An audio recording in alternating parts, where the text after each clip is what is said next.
इस रो में बहुत कुछ हुआ। चैट गेबल ने हील टर्न करा, सेमस ने अपना रिटर्न करा, नए टैग टीम टाइटल्स आए और रिया रिप्ली को अपना वुमेन्स वर्ल्ड टाइटल वेकेंट करना पड़ा। चलिए इसके बारे में बात करते हैं। शुरुआत करते हैं जजमेंट डे के बैक स्टेज सेगमेंट से, जहां डेमियन प्रीस्ट डोमिनिक मिस्टीरियो को कहते हैं कि एंड्राडे को दिखा दो कि जजमेंट डे से पंगा लेने का नतीजा क्या होता है। वे जेडी मैकडाना को उनके साथ जाने को कहते हैं। फिर फिन बेलर कहते हैं कि वे टैग टाइटल्स को वापस जीतने की सोच रहे हैं, इसलिए उनका जे उसो के साथ मैच करना कोई सेंस नहीं बनाता। जिस पर डेमियन प्रीस्ट उनको कहते हैं कि तुम जे उसो को आज हारने का मतलब समझाओ, मैं उसे बैकलेस में पेन का मतलब समझाऊंगा। फिर डोमिनिक मिस्टीरियो और एंड्राडे का मैच होता है जो अच्छा रहता है। इसमें डोमिनिक मिस्टीरियो एप्रन पर कैनेडियन डिस्ट्रॉयर मारते हैं, लेकिन आखिर में एंड्राडे अपनी फिनिशर से मैच को जीत लेते हैं। मैच के बाद डोमिनिक मिस्टीरियो और जेडी मैकडाना उन पर अटैक करते हैं, जिससे रिकसेट उनको बचाने के लिए आते हैं।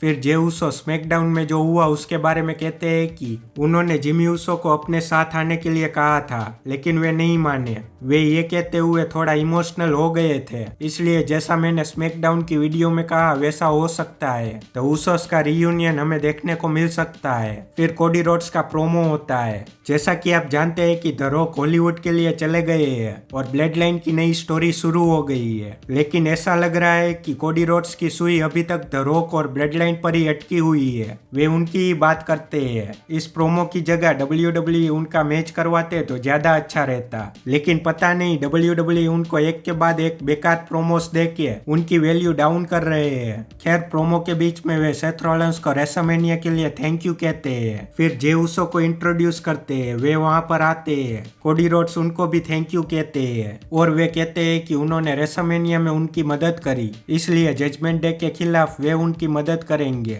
लेकिन जे उसो कहते हैं कि वे अकेले सब संभाल लेंगे, जिसे कोडी रोड्स हीट के वहां से चले जाते हैं। फिर जे उसो और फिन बेलर का मैच होता है, जिसमें माइकल कोल कमेंट्री पर 2 बार बताते हैं कि कैसे पिछले साल fin baler world heavyweight championship जीतना चाहते थे, जिससे हमें फिन बेलर और डेमियन प्रीस्ट के बीच जेलेसी वाला एंगल देखने को मिल सकता है, क्योंकि जे उसो के जीतने के बाद फिन बेलर, डोमिनिक मिस्टीरियो और जेडी मैकडाना उनको मारने लगते हैं, जिससे डेमियन प्रीस्ट खुश नहीं दिख रहे थे। शायद हमें डेमियन प्रीस्ट फेस टर्न करते हुए दिख सकते हैं। खैर, जे उसो उनसे बचकर क्राउड से होके बाहर की तरफ जाते हैं, जहाँ सेमी ज़ेन खड़े होते हैं। फिर कैमरा उनको फॉलो करता है, वे क्राउड से होके रिंग की तरफ जाते हैं। ये ट्रांजिशन काफी अच्छा था। फिर चैट गेबल और सेमी ज़ेन का इंटरकॉन्टिनेंटल चैंपियनशिप के लिए मैच होता है, जो बहुत ही अच्छा रहता है। इसमें चैट गेबल टॉप रोप से एंगल स्लैम मारते हैं, जो काफी अच्छा था। आखिर में सेमी ज़ेन अपनी फिनिशर मार के मैच को जीत लेते हैं, जिसके बाद दोनों एक दूसरे के लिए रिस्पेक्ट दिखाते हैं। लेकिन जब सेमी ज़ेन उनकी वाइफ से गले मिल रहे थे,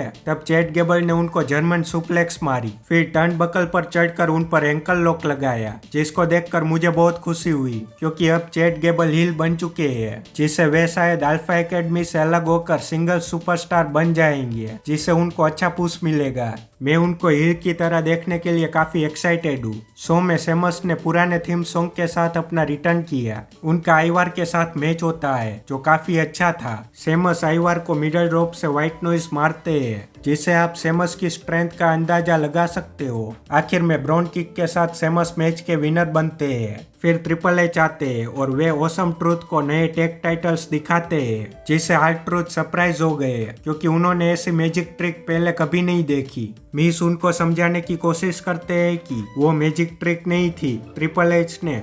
आगे वे कुछ कहते हैं, उससे पहले हार्ड ट्रूथ कहते हैं कि ये ट्रिपल एच नहीं बल्कि तोमासो चांपा है। ट्रिपल एच कहते हैं कि मुझे इस सब में नहीं पढ़ना। वे उनके पुराने टाइटल्स लेके उनको नए टाइटल्स देते हैं और कहते हैं कि अब से तुम कहलाओगे वर्ल्ड टैग टीम चैंपियंस, जो सेंस बनाता है क्योंकि उनकी डिजाइन वर्ल्ड हेवीवेट चैंपियनशिप से मिलती जुलती है, जिससे ऐसा लगता है कि स्मैकडाउन के tag titles WWE tag team championship कहलाएगी और उनकी डिजाइन शायद अनडिस्प्यूटेड WWE चैंपियनशिप की तरह हो सकती है। खैर, ट्रिपल एच के जाने के बाद DIY, न्यू डे और क्रीड ब्रदर्स के बीच triple threat tag team match होता है, जो बहुत ही अच्छा रहता है। कई अच्छे मूव्स हमें देखने को मिले। आखिर में DIY मैच को जीत लेते हैं, जिसे वे टैग टीम चैंपियनशिप के लिए नंबर 1 कंटेंडर बनते हैं। फिर ड्रू मैकिंटायर पिछले रो में जो हुआ उसे देखकर हंस रहे थे, फिर टीवी को लात मार के गिरा देते हैं। इसके अलावा वे इस शो में नहीं दिखते। शो की शुरुआत में रिया रिप्ली कहते हैं कि पिछले रो में लिव मॉर्गन के अटैक की वजह से वे इंजर्ड हो गए हैं, उनको रिकवर होते हुए कई महीने लग सकते हैं, इसलिए उनको अपना टाइटल वेकेंट करना होगा, जो काफी सैड न्यूज थी।